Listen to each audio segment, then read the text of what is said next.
असंच एकदा 9वीच्या उन्हाळ्याच्या सुट्ट्या लागल्या होत्या. शाळेमध्ये ज्यादाचं तास चालू झालं होतं. उन्हाची रखरख चालू झाली. सूर्याच्या किरणाची ठिणगी बाहेर पडली तर आग लागावं असलं ऊन रखरखत होतं. झोपड्याच्या बाहेर बसल्या होतं. उन्हाच्या झाळाया डोळ्यासनं दिसत होत्या. कपाळाव तोंडाव तसाच सारा धादूट उमटला होता. पाठीच्या घामोळ्या आतनं कचकच करत होत्या. मी आपलं सदरा कुडाला अडकवून 4 दात राहिलेल्या फणीनं पाठ खरा खरा खाजवत होतो. तांबड्या मुग्याची फौज पाठीवरनं कचा कचा चावावी तसं झालतं. खरूच झाल्यावर कसं रगात निघस्तवर माणसं खाजवत्यात तसं झालतं. खरा खरा खाजवताना बरं वाटतं या, पण रागात आलं की जीव घेणं येदाना सुरू होते ती. तसंच हे संसाराचं बी. संसार अगोदरलाही चांगला वाटतोय.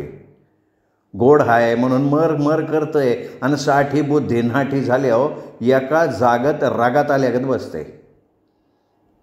काय बी केलं ना जीवाला चैन मिळना झालती. श्यामीला बी नख्यानं खाजळाय सांगितलं तरी बी अजून श्यामी असं म्हणल्यावर श्यामी म्हणली, महाद्या बास की, अरे पाठ सारी लाल झाली तुझी, काय रागात काढतो काय? उठ, मी तुझ्या पाठीवर रांजणातलं पाणी वत्ती, तुला जरा बरं वाटन. श्यामीनं तांब्याभर पाणी पाठीवर वतलं तसा जीवाला थंडाई मिळाली. श्यामीनं एक कापड वल्लं करून पाठीवर ठेवलं. मला पालथं पाडलं. पाठीची आग कमी होईना म्हणून श्यामीनं छापडीच्या खपट्यानं वारं घातलं. तेवढ्यापुरतं चांगलं वाटायचं, परत आग पाडायची. शेवटाला श्यामीनं जंगमीन मावशीनं दिलेल्या गोपीचंदाचा खडा पाण्यात भिजवला आणि वैराग्यासारखं साऱ्या अंगाला फासला. सगळ्या डोक्यातनं बेंडागत मोठं फोड उठलं होतं.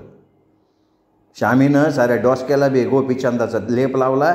तवा कुठं जीवाला बरं वाटलं. शंकराचं बी तसंच की. हलाहल विष पिऊन जीवाची लाही लाही झाली होती. शंकरानं लाख उपाय करून बी काही झालं नाही. जेव्हा रामनाम घ्यायला सुरुवात केली तेव्हा शंकराचा दाह कमी झाला असं आई सांगायची. प्रत्येक गोष्टीच्या मागं काय शास्त्र आहे हे आई चांगलं पटवून द्यायची आणि श्यामी तिचा कित्ता गिरवत होती. श्यामीनं 5-6 दिवस लेप लावले. घामोळ्या काळ्या पडल्या. असाच एक दिवशी बैरागी बनवून मी पारिजातकाच्या झाडाखाली बसलो होतो तवर चिंगी तिकडून साऱ्या मित्राची फौज घेऊन झोपड्यापाशी आले. लय दिस झालं महाद्या दिसला नाही, काय खेळलो नाही म्हणून सगळे आलते. माझा असला अवतार झाला होता बघून पळून जाण्यासारखा.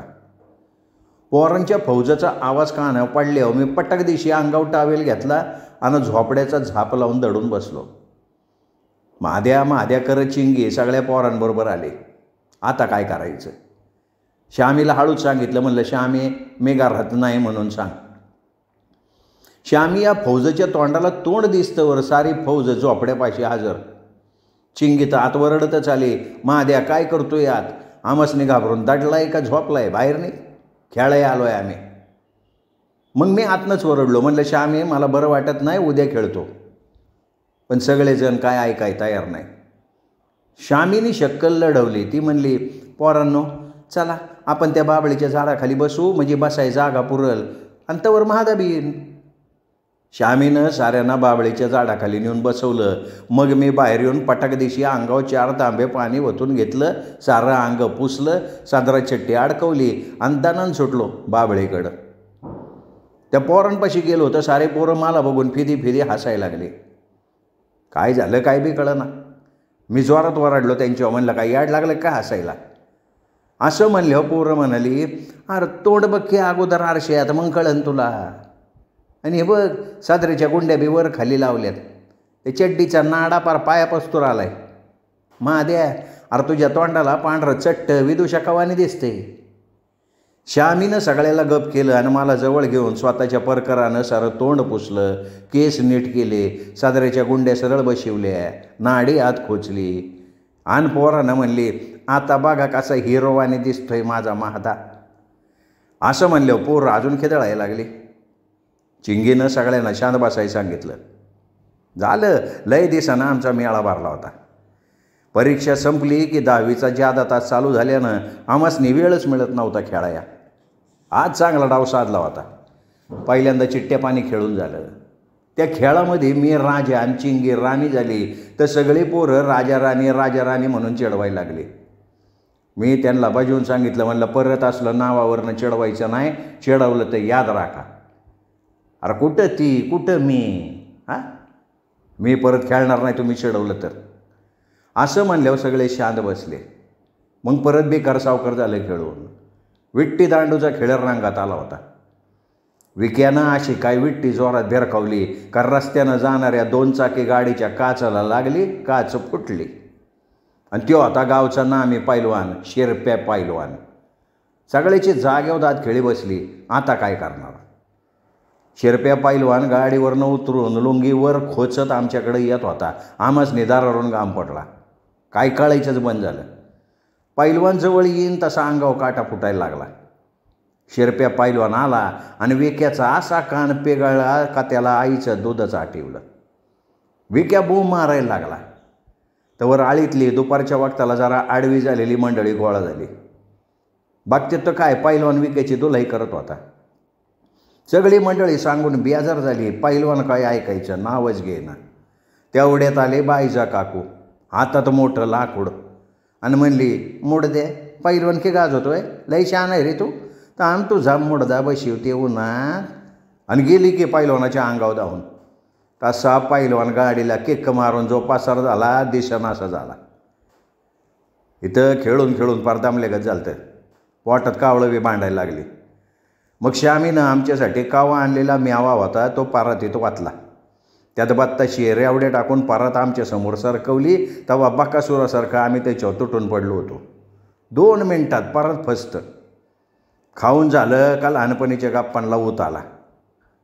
जुन्या आठवणीला उजाळा देता देता दिस मावळतीला आला.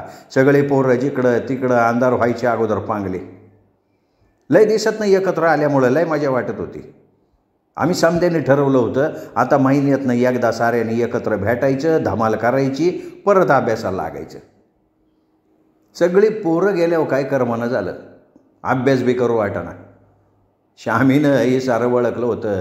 श्यामी म्हणली, हे बघ मादा, आज खेळला ते ठीक आहे, पण सारखं सारखं अभ्यास बुडवून चालणार नाही. तुझं 10वीचं वरीस आहे, नाही तर सांगल नंदाबाईला. मी 10वीला जाणार होतो आणि श्यामी 11वीला. श्यामीला 10वीत जरा कमी मार्क मिळाल्यानं तिनं नको नको म्हणत असताना बाईंनी तिला आमच्या शाळेत आर्ट साईडला ॲडमिशन दिली. मला श्यामीची पुस्तकं होती. बाईंनी काय वह्या पेनं आणून दिली होती, त्याच मी वापरत होतो. बाईचं एवढं उपकार होतं की मला त्यांचं नाव जरी काढलं तरी माझी मान आदरानं झुकायची.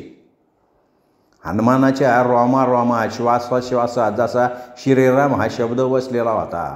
हनुमानानं छाती फाडल्यावर जसं श्रीरामाचं दर्शन घडतं या तसं आमच्या मनात बाईंची छबी वरची वर अजून गडद होत चालली होती. आमची शाळा 12वीपर्यंत होती, त्यामुळे दुसरीकडं कुठं जायची गरजच नव्हती. माझी शाळा सकाळी असायची आणि श्यामीचं कॉलेज दुपारी. 10वीचं उन्हाळ्यातलं तास संपलं तसं साऱ्या सरांचं ध्यान हुशार पोरांकडं लागलं. जिल्हा परिषदच्या शाळामधले शिक्षक लोक जातीनं पोरासनी घडवत होते. गरीब पोरांच्या मदतीला धावून यायचे. कवा कवा तर आमच्यासारख्या गरीब पोरांच्या गणवेश वह्या पुस्तकापायी शिक्षक आपला पगार बी खर्ची करत होते. मला काय बी झालं तरी माझ्या सरपंचाचा, शाळेचा आणि शिक्षकांचा अभिमान वाटायचा. आपण बी मोठं होऊन गरीब पोरांच्या शिक्षणाचा वासा उचलावा असं वाटायचं. श्यामीनं पुस्तकाला उकिरड्यावर पडलेल्या जुन्या कॅलेंडरचं कवर घालून ठेवल्यामुळं पुस्तक अजून बी नव्यावानी वाटत होती. शाळेमध्ये बाई समजून सांगायच्या आणि तोच अभ्यास श्यामी घरात परत समजून सांगायची. त्यामुळं चांगला सराव चालला होता. बाईंनी मला समजावलं, हे बघ महादा, श्यामीला कामामुळे अभ्यासाकडे लक्ष देता आलेलं नाही, पण तू मात्र अभ्यासाकडे फार लक्ष दिलं पाहिजे. अरे 10वी-12वीचं खूप महत्त्व असतं आयुष्यात. तेव्हा जीवनाचा पाया भक्कम व्हायचा असेल तर हे 2 टप्पे खूप महत्त्वाचे. आता तुझ्या हातात आहे अभ्यास करायचा का नाही करायचा. आत्तापर्यंत हा पोरखेळ होता, पण तू आता एक जबाबदार नागरिक व्हायला हवंस. ते श्यामानं तुझ्यासाठी किती करायचं. आता तू तिच्यासाठी मोठा भाऊ, वडील व्हायला पाहिजेस. ते काही नाही, मला आपल्या शाळेतच नाही तर तू तालुक्यात पहिला आला पाहिजेस. मी तुला वारंवार सांगणार नाही, तेव्हा मनाचा शहाणपणा जप आणि अभ्यासाला लाग. बाई हे सारं बोलून निघून गेल्या, पण माझ्या पापण्याला पूर आलता. तो पूर निसता कोरडा होता इतके दिवस. आजपासून परत अभ्यास करायचं मनाव घेतलं होतं. खरंच श्यामी बाई आपल्यासाठी मरतेत आणि आपण आहे की येड्यावानी मागतोय. बाईंनी डोळ्यात अंजन घातल्यासारखं झालं. त्या दिवसापासनं रात्रंदिवस अभ्यास करत होतो. काय आडलं का पळत पळत बाईंकडं जावावं, त्या प्रश्नाचं उत्तर डोसक्यात इतकं फिट करावं का आयुष्यात कधी बी इसरायल नको. श्यामीचं आपलं चाललं होतं. घरातलं करायचं, चार घरीची कामं करायची, त्यातनं बी येळ काढून कॉलेजला जायचं, अभ्यास वासा करायचा आणि माझा अभ्यास बघायचा. तिच्या जीवाची फरफट बघवणं झालं ती जीवाला. आपण गड्यासारखं गडी असून काय उपयोग घ्या जिंदगीचा असं वाटायचं. आपण फक्त अभ्यास करायचा आणि श्यामीनं अभ्यास करून घरातलं बी कामाचं बघायचं. आपण काय कुठलं बाजीराव लागून गेलो काय. झालं की इतके दिवस कळत नव्हतं, पण आज वळायला लागलं आहे आपल्याला. आता आपण बी कुठंतरी कामाचं बघायला पाहिजे. एक दिवशी शाळा सुटल्यावर काम काय मिळतंय का म्हणून हिंडत होतो. बाई बोलल्यापासनं डोसक्यात कामाचं गोळत होतं. तो परश्या मागच्या टायमाला तसं वागल्यामुळं कुणाला विचारायचं धाडस होत नव्हतं. तरी बी ह्याला त्याला विचारल्यावर म्हणायची, अरे तू हाय 10वीला, शाळा करून कावा यायचा तो कामाला, चल पळ. हे असं म्हणलं का जीव हैराण व्हायचा. चालून चालून काटाळा आलता. म्हणून वाळूच्या ढिगाऱ्यावर 2 गाठका बसून घराची वाट जळवळ करावी असं म्हणलं. तेवढ्यात एक मोठी बिल्डिंग बांधायचं काम चालू होतं. त्या गवंड्याच्या हाताखाली 8-10 लहान पोरं बी कामं करत होती. जरा बरं वाटलं जीवाला. तडक उठलो, गेलो त्या कंत्राटदाराकडं. त्यांना म्हणलं, अहो साहेब काय काम द्याता का, मी तुम्ही सांगायची ती कामं करतो बघा. साहेब म्हणला, अरे आता तर हायती पोरं, परत लागलं तर धाडतो की निरोप. असं म्हणल्यावर मी त्यांना हातच जोडले, त्यांची पॅन्ट पकडली आणि म्हणलं, साहेबाव आईबाप नाही ती, पोटा पाण्यासाठी काम बघतोय, काम दिलं तर लय बरं होईल. हे ऐकलं आणि त्या कंत्राटदाराला दया आली माझी. त्यांनी मला उठवलं आणि म्हणले, हे बघ ही पोरं करते ती तसं काम करायला लागल. डोसक्याव इटा वाळू सिमेंटची पोती नेऊन टाकायला लागत्या. मी म्हणालो, साहेब मी शाळेत जातोय, असं करतो शाळा सुटल्यावर शाळेतलं तास झालं ना लगी येतो तुमच्याकडं आणि ह्या पोरांनी एवढं राहिलेलं काम जादा याळात करतो. माझी तळमळ बघितली आणि कंत्राटदार खुशच झाला. त्यानं दिवसाला 30 रुपये द्यायचं ठरवलं होतं. मी बी लय खुश झालो. म्हणलं चला एकदाचं कामाचं झालं. किती दिवसातनं काम द्यायला कोणीतरी तयार झालं.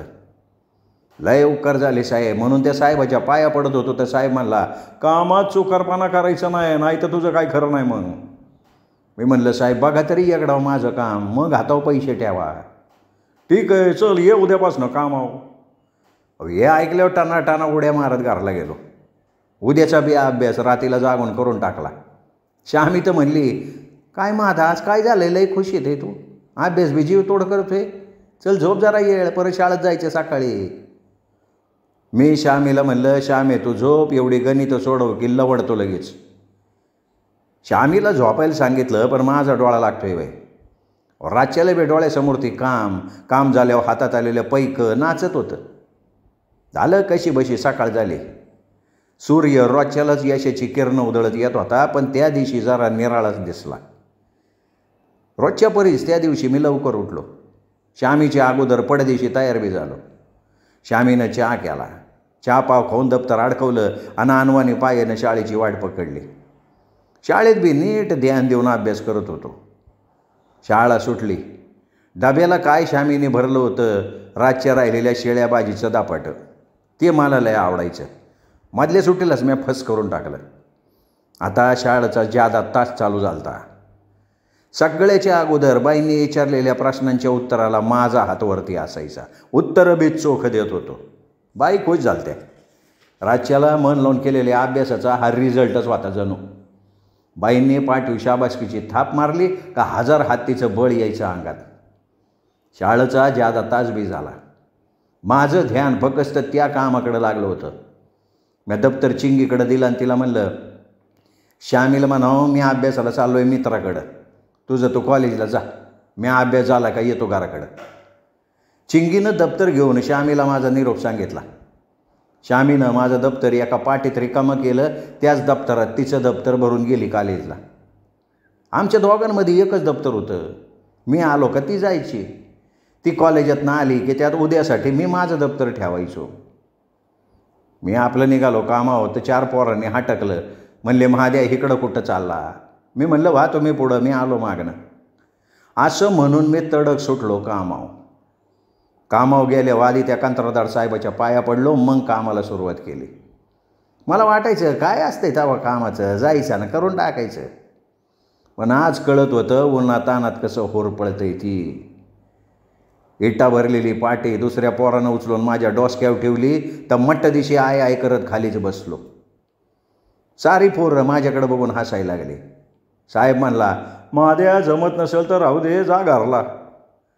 हे ऐकून मला लय वाईट वाटलं. मी हात जोडलं साहेबाला आणि म्हणलो ए बघा साहेब, जीवाचा राल करेल पण मी काम करून धावल. मला सवय नाही हो म्हणून जड जातंय. हळूहळू भार पेलेल माझ्या डोसक्याला. ए ठीक आहे, त्याला फाटक्या सादरीची चुंबळ करून डोक्यावर ठेवायला दे, म्हणजे जड नाही जायचं त्याला. टिंग्यानं एक चुंबळ करून डोसक्यावर ठेवली. पाटीतल्या इटांमधल्या 4 इटा साहेबानं कमी केल्या, पाटी डोसक्यावर ठेवली. मगापरी जरा हलकं वाटायला लागलं. पण आईचं दूध आठवत होतं ते काम करत असताना. मनात प्रश्न येत होता, ह्या बी पोरांचा जीव आहेच की, ती बी पोरं माझ्याच वयाची आहेत की, तरी बी पाटी शिगोशिक भरलेल्या इटा वाळू सिमेंटची पोती उचलत्यात, मग मला काही येत नाही ते. जीव पार एकवटून त्या पाट्या हळू पावलाने नेऊन टाकत होतो. मालक म्हणले महाद्या आज तू नवीन आहे म्हणून बरं, जाऊ दे, 8 दिवसात कामाची सवय लावून घे, पोरांकडनं समजा शिकून घे, परत मला काम चुकारपणा नाही चालणार. मी हात जोडून वही मालक म्हणलं. कणत कुतत एवढा मोठा इटाचा ढेगारा या टोकापासून त्या टोकाला नेऊन टाकला. समध्या पोरांची सुट्टी झाली. सगळ्यांना मालकानं 50-50 रुपये पगार दिला. पण मी नवीन असल्यानं मला थोडा वेळ जास्तीचं थांबून घेतलं आणि माझ्या हातावर 30 रुपये टेकवले.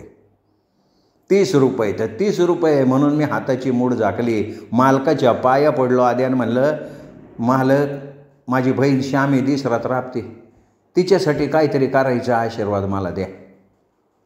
माझ्या डोळ्यातनंच दारा लागल्या होत्या. मालकानं मला उठवलं, माझ्या डोसक्यावर हात फिरवला आणि मला म्हणले महाद्या, तुझी जिद बघून वाटतंय तुलाही मोठा माणूस होशील. काम करता करता अभ्यास बी जोमानं करायचा, माझा आशीर्वाद आहे तुझ्या पाठीशी. अजून एक सांगतो, तुला शाळेसाठी काय बी मदत पाहिजे असेल तर सांग, यो बंदा हाजीर आहे. आज लय दिवसातनं मोठ्या माणसाचा हात आपुलकीनं डोसक्यावरनं फिरला. मालकानं मला जवळ घेतलं, म्हणला आज पत्तूर पोरं बघितली माजल्यावानी वागते ती साले, पण तुझे संस्कार बघून मला लय बरं वाटलं. अरे नाही तो पगार हातावर पाडल्या हो, कोण मालक कुठलं मालक, म्हणून पगार होत्या होत्या हातात तंबाखूची पोळी येते, त्यांच्या तोंडात माव्याचा तोबरा भरत्यात, मस्तीनं वागत्यात. तुझ्याकडे एवढी नम्रता बघून वाटते, लय बरं वाटते. जा पोरा, तुझी बहीण वाट बघत असन, हे धर माझ्याकडनं आज आशीर्वाद म्हणून 10 रुपयाची नोट. 10 रुपयाची नोट मालकानं हातावर ठेवली. मी नको नको म्हणून परत केली. मी म्हणलं मालक, कष्टाचं हायती बास झालं, तुमचं फकस्त छत्र राहू द्या गरीबाहो, मला काय बी नको. मालकाला माझा स्वभाव पहिल्या दिवशी एवढा आवडला, त्याने मला मिठीच मारले आणि म्हणले महाद्या राहू दे, आजच देतोय तुला, मोठा झाला का सुद समित परत कर, जा, लय खुश आहे मी तुझ्यावर. माझ्या मिरवणुकीच्या नंतर आज लय दिवसातनं माझ्यासाठी आनंदाचा दिवस होता. दिवस मावळतीला येत होता. मी हाताची मूठ केलेली जरा सैल केली त्या पैशाकडं 17 येळेला बघत होतो. छातडाला लावून त्याचा वास घेत होतो. आज माझ्या कष्टाचे पैसे होते. घामाच्या पैशाचा वास एवढा छान वाटत होता का जगातलं समद सुख ठेंगणं वाटत होतं. आज कवा नाही ते इतक्या जवळनं 40 रुपये बघत होतो, ते बी आपल्या कमाईचं. माझा आनंद गगनात माईनं झाला. मी नाचत उड्या मारत घराकडं चाललो. मनात ठरवलं गेलं की अगोदर आपलं दैवत असलेल्या श्यामीला पैसे द्यायचे. पण मनाला आवर घातला, जर मी श्यामीला हे पैसे दिले तर श्यामी 1760 प्रश्न विचारत बसल, कुठून आणले, कुणी दिले, मग सांगणार काय. जर श्यामीला खरं काय ते सांगितलं, श्यामी कामावर जाऊ देणार नाही. त्यापरीस हे सारं पैसं एका डब्यात साठवून लय जमा झालं का दाखवायचे श्यामीला. अरे वाटणं आनंदाच्या भरात एकटाच बडबडत चाललो होतो. रस्त्याच्या कडनं जाण्यापरीस कसा बी दारू पिल्यागत चाललो होतो. आनंदाच्या लाटा याव्यात आणि त्या लाटेवर जहाज डोलत सुटावं, अक्षी माझं तसं झालतं. मला माझ्यासाठी काय बी करायचं नव्हतं, मला करायचं सगळं श्यामीसाठी. माझ्यामुळं श्यामीचा थोडा भार कमी झाला तरी भरून पावलो म्या. डुलत डुलत चालताना रस्त्यानं मागणं पोंगा वाजवत सायकलवरनं चंदू काका आले. मला धडकले. मी धापक दिशेने खाली पडलो. हाताला कॉपराला खरचलं. चंदू काकाने उठवलं मला. रस्त्याच्या कडेला एका कट्ट्यावर बसवलं. त्यांनी बघितलं माझ्या हाताला पायाला खरचटलं होतं. मला म्हणले, अरे माझ्या कुठं धडपडतो, मागणं भोंगा वाजवतोय ती बी ऐकाय ये नव्हे, कसल्या धुंद दिल्या का घेतली जरा. माझी चेष्टा करून त्यांनी मला सायकलवर डबल शीट घेतलं, घरी नेऊन सोडलं. चंदू काका माझ्याशी किती किती काय काय बोलत होते, मी आपला माझ्याच नादात. मला पैसे मिळाले हा लय मोठा आनंद होता माझ्यासाठी. एवढं लागलं होतं, तोंडा वापटलो होतो, तरी बी हाताची मूठ काही सोडली नव्हती. दारातनं घरात जायच्या आधी एकदाची हाताची मूठ मिटली. श्यामीला आवाज दिला. श्यामे झाप उघड. आलो की मी. श्यामी वाटच बघत होती, वैतागली होती. झाप उघडत माझ्या ओरडत आली, महाद्या कुठं गेलता सांगा अगोदर, कोण मैतर गाठला एवढा येळ लागला. श्यामीचा पारा बघून काय बोलावं सुचना. मी श्यामीचा हात धरला, तिला खाली बसविलं आणि म्हणलं, अगं श्यामे, बाईंनीच मला त्या मित्राच्या घरी जायला सांगितलं अभ्यासाला. अभ्यास करून आलो की आता. अगं तुला एक सांगायचं होतं श्यामे, आज वर्गामध्ये बाईंनी शाबासकी दिली मला. अगं सगळ्या प्रश्नांची उत्तरं ह्या पट्ट्याने दिली श्यामे. माझं बोलणं होतंय तवर श्यामी माझं मुख घ्यायला लागली, माझ्या अंगावरनं हात फिरवायला लागली. जवळ घेऊन म्हणली, अरे भाऊ कोणाचं आहे, माझं बाळ आहेच की कोणाचं. असं म्हणून आपल्या फाटक्या फराकीची कालर ते ताट करत होते. तिनं पाठीवरनं डोसक्यावरनं हात फिरवताना श्यामीला डोसक्यात वाळूचं कण लागलं. श्यामी म्हणली, महादे तुझ्या डोसक्यात वाळू कशी आली. कुठंही करत टाळलं तरी बी श्यामीने विचारलं, माझा डोसक्यात वाळू कुठून आली, अभ्यासाला गेलता का खेळायला गेलता. श्यामीची चौकशी सुरू झाली. आता श्यामीशी खोटं बोलण्याखेरी दुसरा पर्याय नव्हता. मी म्हणलं, श्यामी बाईकडं जाऊन चौकशी कर. माझं तुला खोटं वाटत असेल तर मी कशा बाई तुझ्याशी खोटं बोलू, मला बी काळजी आहे ना माझ्या अभ्यासाची. श्यामे बघत हो तालुक्यात नंबर काढतो का नाही ते. बरं लय शहाणा लागून गेला आहे, तरी बी मी बाईंना विचारणार आणि खातर जमा करूनच घेणार, बघच तू. श्रोते हो, हा होता ओढ ही लागली जीवा या स्मिता कवडे लिखित कादंबरीचा 9वा भाग 10वा भाग उद्या. तोपर्यंत नमस्कार मित्र.